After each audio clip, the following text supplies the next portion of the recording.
ما تستغربش لما بقول في ناس ياما وجودهم كان على الفاضي. تعد الكام؟ شوف اللي تركني في الشدة وقول واحد، وعلى اللي قصدته وما عنيش وقول اتنين، وعلى اللي قال انا في ظهرك ولما ببص ورا ظهري لقيت ظهري واقف مكشوف وورا ظهري في سيف ماضي. ما تستغربش على اشخاص قالوا لك احنا شيء واحد، وقالوا غاليين وهم رخاص وبيئة وطبعهم جاحد. ما تستغربش لما لقيت مفيش واحد فيهم جنبك، ووياهم امل حطيته وفجأة بعدوا من جنبك. ما هي اصول، ما هي اصول وكله يشب على اصله.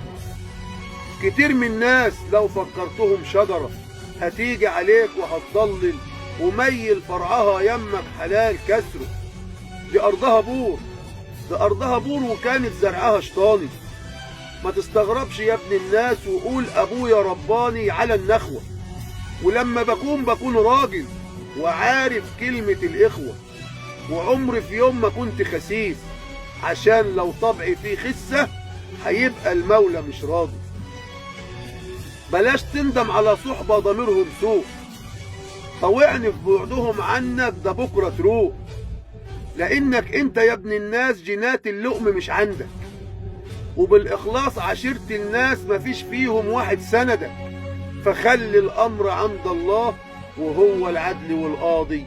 ما تستغربش لما بقول في ناس ياما وجودهم كان على الفاضي.